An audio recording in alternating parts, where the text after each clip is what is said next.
ഞങ്ങളെ നിഴല് പോലെ പിന്തുടർന്ന് ഞങ്ങളെ സഹായിക്കുന്ന അജ്ഞാതൻ കിച്ചു ആണെന്ന എന്റെ ഊഹം. കിച്ചുവിനോട് തന്നെ ഇത് നേരിട്ട് ചോദിക്കാനിരിക്കായിരുന്നു. പക്ഷേ ഇപ്പോ ഇങ്ങനൊരു സാഹചര്യം ഒത്തു വന്നപ്പോ കൂട്ടുകാരനോട് ചോദിക്കാന്ന് കരുതി. ശ്രീയോട് ചോദിക്കുന്നതും കിച്ചുവിനോട് ചോദിക്കുന്നതും ഒന്നുപോലെയല്ലേ? അത്രയ്ക്ക് ഫ്രണ്ട്ഷിപ്പല്ലേ നിങ്ങൾ തമ്മില്? ഇനി എന്റെ ചോദ്യത്തിന് ഉത്തരം പറ. ദേവയാനിയുടെ ചോദ്യത്തിന് ഉത്തരം തരാൻ എനിക്കാവില്ല. കാരണം ഉത്തരം അറിയില്ല. അത് തന്നെ. അറിഞ്ഞു വെച്ചോണ്ട് അറിയില്ലെന്ന് നടിക്കല്ലേ? ഒരിക്കലുമല്ല. ഞാൻ അറിയുന്ന കിച്ചു ഇതിനു മുമ്പ് നിങ്ങളെ സഹായിച്ചതായിട്ട് എനിക്ക് ഓർമ്മയില്ല. നിങ്ങളെക്കുറിച്ച് പറഞ്ഞതായും ഓർമ്മയില്ല. ഇനി ഞാൻ അറിയാതെ അവൻ അങ്ങനെ ഒരു പ്രവൃത്തി ചെയ്തിട്ടുണ്ടെങ്കിൽ അതോടെ ഞങ്ങൾ തമ്മിലുള്ള ഫ്രണ്ട്ഷിപ്പ് അവസാനിപ്പിക്കും ഞാൻ. കാരണം ജീവിതത്തിൽ ഇന്ന് വരെ പരസ്പരം അറിയാതെ ഒന്നും ചെയ്തിട്ടില്ല. അതുകൊണ്ടാ. ചിലപ്പോൾ എന്റെ ഊഹം തെറ്റായിരിക്കും. സാഹചര്യങ്ങളൊക്കെ കൂട്ടി വായിച്ചപ്പോ ഞാൻ തേടുന്ന ആള് കിച്ചു ആണെന്ന് തോന്നിയെന്നേ ഉള്ളൂ. പരിചയപ്പെട്ട ശേഷം കിച്ചുവിന് ദേവയാനിയുടെ ഒരു മമതയുണ്ടെന്ന് എനിക്കറിയാം. പക്ഷെ അത് ഏതുതരം വികാരമാണെന്ന് അറിയില്ല. തൽക്കാലം ഈ ടോപ്പിക്ക് നമുക്ക് ഇവിടെ വെച്ച് നിർത്താം. ശ്രീ, എനിക്കൊരു ഉറപ്പ് തരണം. നമ്മൾ തമ്മില് ഇപ്പൊ ഇവിടെ നടന്ന സംസാരത്തെക്കുറിച്ച് കിച്ചുവിനോട് അന്വേഷിക്കണ്ട. ഞാൻ തേടുന്ന ആളെ ഞാൻ തന്നെ കണ്ടെത്തിക്കോളാം.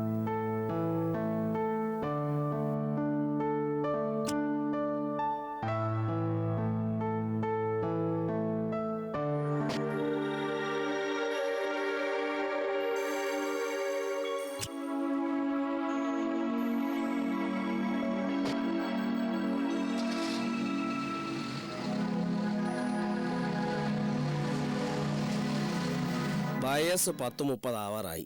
നല്ല നല്ല ഒരുപാട് ആലോചനകൾ വരികയും ചെയ്തു. പക്ഷെ ചെറുക്കം പോയി പെണ്ണ് കണ്ടാലേ വിവാഹം നടക്കൂ. അതെന്താ സുഖു പോയി പെണ്ണ് കാണാത്തത്?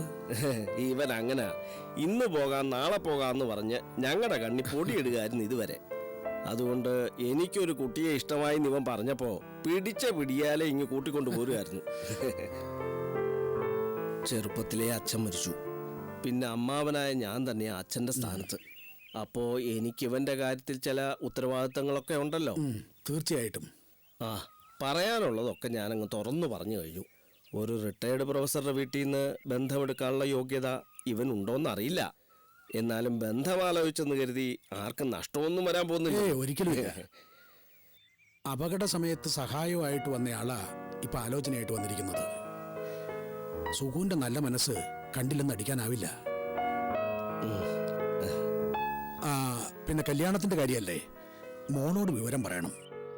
അവളുടെ അഭിപ്രായം അറിഞ്ഞു കഴിഞ്ഞാൽ ഞാൻ സുഖുവിനെ കാണാൻ അങ്ങോട്ട് വരാം. ചില ഡീറ്റെയിൽസ് ഒക്കെ തനിക്ക് തരാനുണ്ട്. ഒക്കെ കേട്ട് കഴിഞ്ഞ് മുന്നോട്ട് പോകാൻ കഴിയുമെങ്കിൽ നമുക്കിതങ്ങ് ഉറപ്പിക്കാം.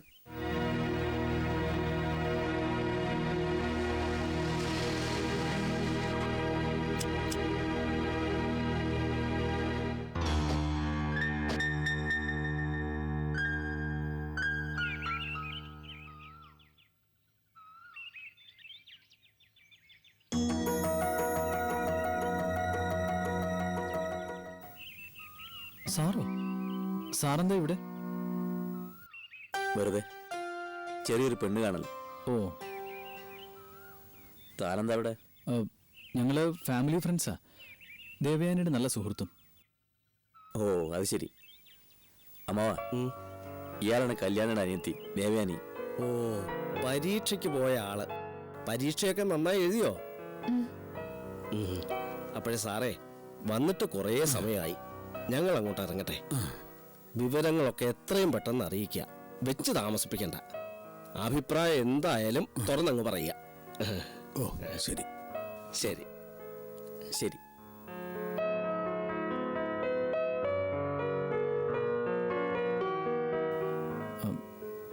ഇങ്ങനൊരു ചടങ്ങായതുകൊണ്ട് ഇവിടെ എന്തിനാ വന്നതെന്ന് ചോദിച്ചപ്പോൾ ഫാമിലി ഫ്രണ്ടാണെന്ന് തുറന്നങ്ങ് പറയേണ്ടി വന്നു.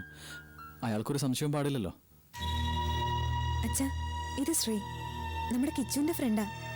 ഇവരൊരുമിച്ചാ ഫോർ യു ഫോർ എവർ നടത്തുന്നത്.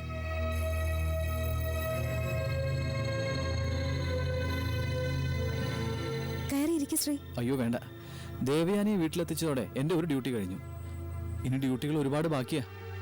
അച്ഛനെയും അമ്മയൊക്കെ വിശദമായിട്ട് പരിചയപ്പെടാൻ പിന്നീടൊരു അവസരത്തിൽ വരാം, കിച്ചുനെയും കൂട്ടി. ഇപ്പം ഞാൻ പോട്ടെ, ഇറങ്ങിക്കോട്ടെ.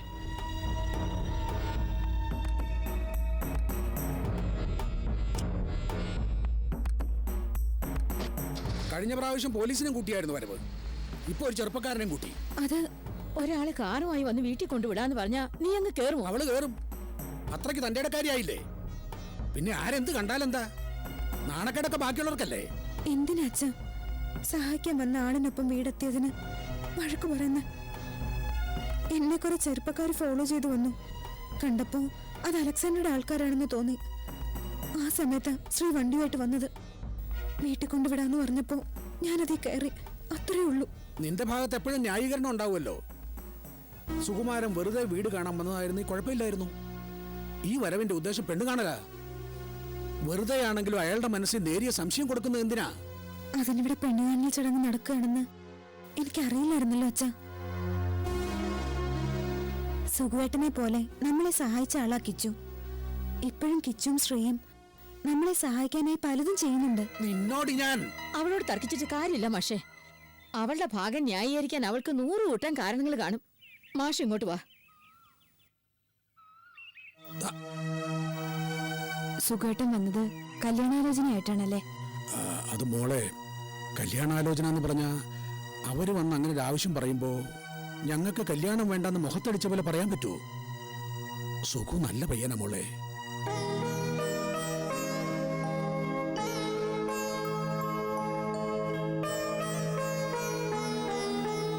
എന്ത് ചെയ്യാനാ ചേച്ചി? ഞാൻ ആരെയും മുറിപ്പെടുത്താനായി ഒന്നും ചെയ്യുന്നില്ല. പക്ഷെ അറിഞ്ഞോ അറിയാതെയോ ഞാൻ തന്നെ സകലതിന് നിമിത്തമാവുന്നു. അതൊന്നും നീ കാര്യമാക്കണ്ട. കല്യാണം മുടങ്ങാൻ നീ ഒരു നിമിത്തമാവുന്നെങ്കിൽ അതെനിക്ക് സന്തോഷ. എനിക്കിനി ഭർത്താവിനെ അന്വേഷിച്ച് ആരും നടക്കണ്ട. നമ്മുടെ മേലുള്ള ചീത്തപ്പേരൊക്കെ മായം പോവാ ചേച്ചി. കോടതി വെറുതെ വിട്ടിട്ടും സമൂഹം ചോദ്യം ചെയ്ത പെൺകുട്ടികളാണ് നമ്മള്. ഇനി നമ്മളെ ആരും ചോദ്യം ചെയ്യില്ല. നമ്മൾ നിരപരാധികളാണെന്ന് പ്രധാന സാക്ഷി തന്നെ മൊഴി നൽകാൻ പോകുന്നു. ഒക്കെ വിശദമാക്കാം.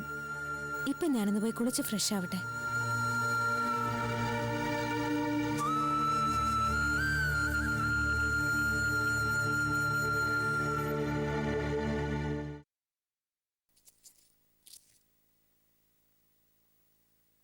എന്തൊക്കെ പറഞ്ഞാലും നല്ല കുടുംബക്കാരാ.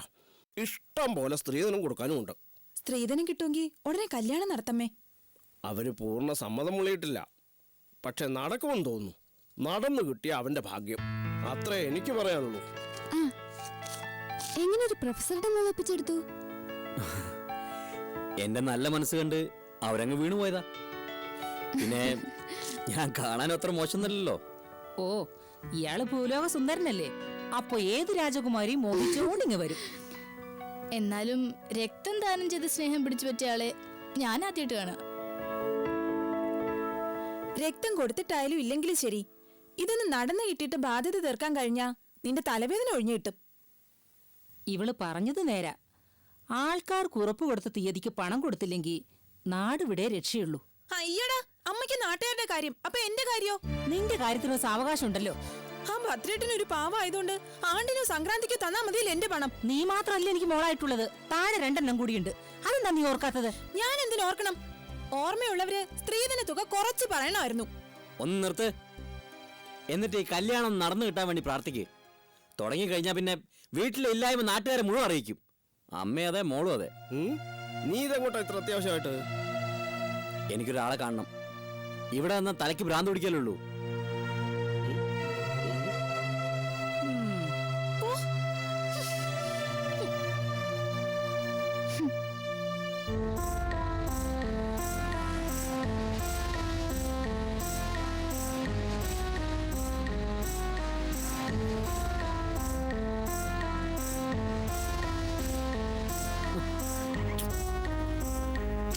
Hello sir. ശ്രീകാന്തിനെ കാണാൻ ഞാൻ ഓഫീസിലേക്ക് വരുമായിരുന്നു. എന്നെ കാണാനോ? അതെ. എന്താ സാർ വിശേഷിച്ച്? മേനോൻ സാറിന്റെ ഫാമിലിയുമായി വലിയ അടുപ്പമാണല്ലേ? അടുപ്പാണോ എന്ന് ചോദിച്ചാൽ നല്ല അടുപ്പത്തില്ല. അതെനിക്ക് അറിയില്ലായിരുന്നു. അറിഞ്ഞിരുന്നെങ്കിൽ ശ്രീയുടെ പെങ്ങൾക്ക് ഉടനടി വരുമാന സർട്ടിഫിക്കറ്റ് കൊടുത്തേനെ അല്ലേ? ആ അതെ, സർട്ടിഫിക്കറ്റ് ഞാൻ കൊണ്ടുവന്നുണ്ട്. ഇതാ. ഇതിനെന്തോ ചെലവ് വരുമെന്ന് പറഞ്ഞിരുന്നല്ലോ. അത് എത്രയെന്ന് പറഞ്ഞാൽ ഞാനതങ്ങ്... ശവത്തെ കുത്തരുത് പ്ലീസ്. ആ സംഭവം മറക്കണമെന്നും കൂടി പറയാനാണ് ഞാനിപ്പോൾ വന്നത്. മേനോൻ സാറുമായിട്ട് ബന്ധം കൂടാൻ പോകുന്നുണ്ട്. സാർ എൻ്റെ പെങ്ങളോട് കരുണ കാട്ടി. ഇല്ലായിരുന്നെങ്കിലോ? ഇതിൻ്റെ പേരിൽ നമ്മൾ തമ്മിൽ കുറേ പിടിവലി നടത്തേണ്ടി വന്നേനെ. എന്താ നടക്കില്ല എന്ന് പറയാൻ പറ്റുമോ? അത് പറ്റില്ല. മാന്യമായ ശമ്പളം കിട്ടുന്നില്ലേ സാർ?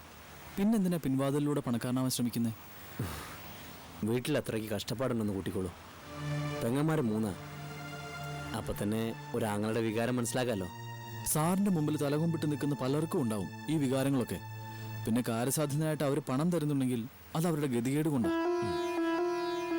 മനസ്സിലായി ശ്രീ. ഇനി അങ്ങനെ ഉണ്ടാവില്ല. പിന്നെ നടന്നു. ഇനി ഇത് പുറത്താരോടും പറയരുത്, വിശേഷിച്ചും മേനോൻ സാറിനോട്.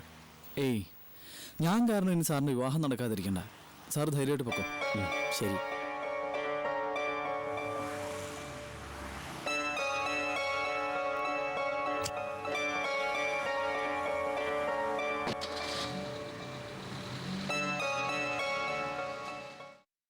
നീ എന്തൊക്കെ പറഞ്ഞാലും നാളത്തെ ശിവന്റെ പത്രസമ്മേളനം കൊണ്ട് നമുക്ക് ദോഷമല്ലാതെ ഗുണമൊന്നും ഉണ്ടാവാൻ പോകുന്നില്ല.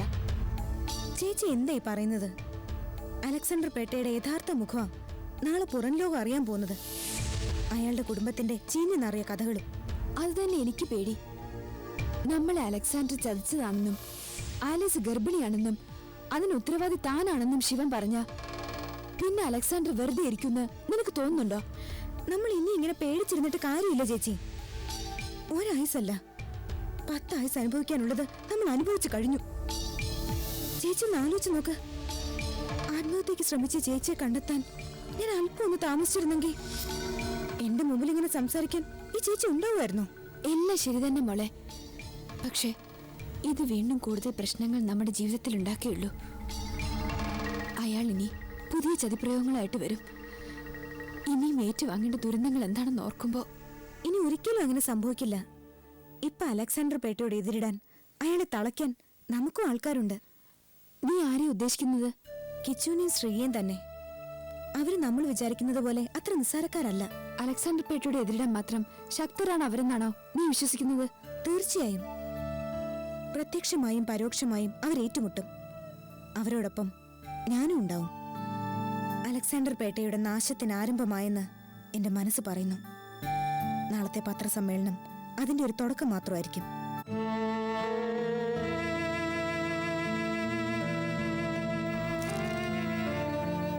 നീ എന്താ ആലോചിക്കുന്നേ? ഒന്നുമില്ല. ഇപ്പൊ സമയം എന്തായിക്കണമേ? ഒരു 8-8:30 ആയി കാണും. എന്താന്നറിയില്ല, നല്ല വിശപ്പ്. അതെങ്ങനെ വിശക്കാതിരിക്കുന്നേ? ഉച്ചയ്ക്ക് ഒന്നും കഴിച്ചില്ലല്ലോ. ഞാൻ പോയി കഞ്ഞി വാങ്ങിച്ചോണ്ട് വരാം.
എഴുന്നേറ്റ് നടക്കാൻ വയ്യെങ്കിലും റൂമിൽ കിടക്കാൻ വയ്യേ? താൻ എവിടേക്ക് പോവാ?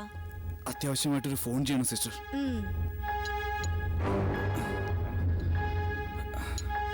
ഒന്ന് ഫോൺ ചെയ്യണം. ആ ചെയ്തോളൂ.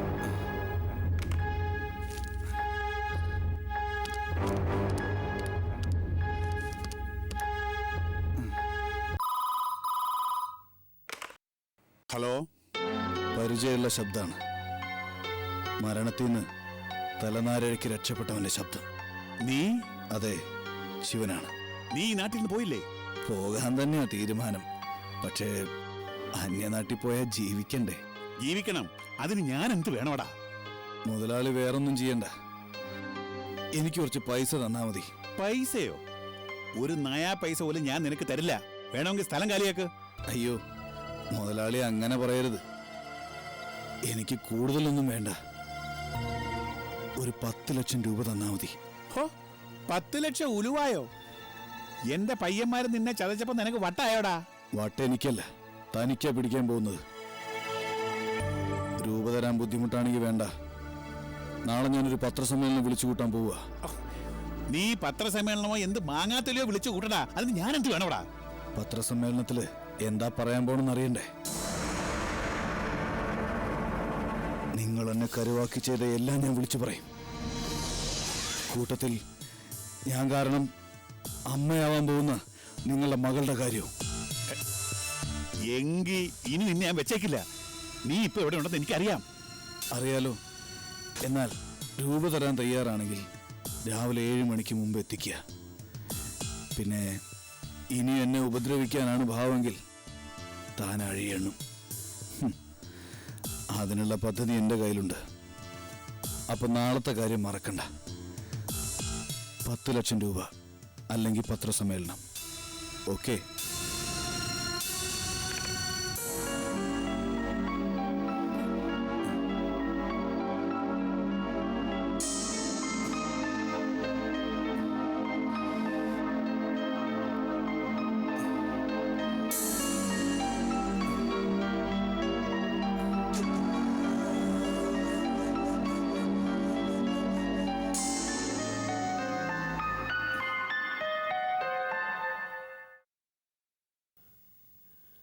എടാ മോനെ, നീ എതിർത്താലും ഇല്ലെങ്കിലും ശരി, ഞാൻ വളരെ ഫ്രാങ്കായിട്ട് പറയുക, എന്നും ഇങ്ങനെ നിന്നെ നോക്കി കണ്ണിൽ എണ്ണ ഒഴിച്ച് കാത്തിരിക്കാൻ ഞങ്ങൾക്ക് വയ്യ.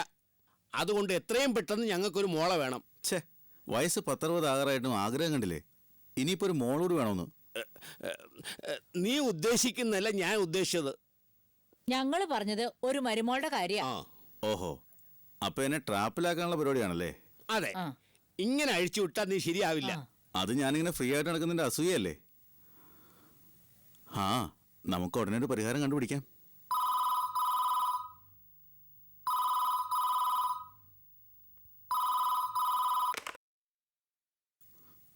ഹലോ, ഞാൻ മേരി അയച്ചു. ആ എന്താ മേരി?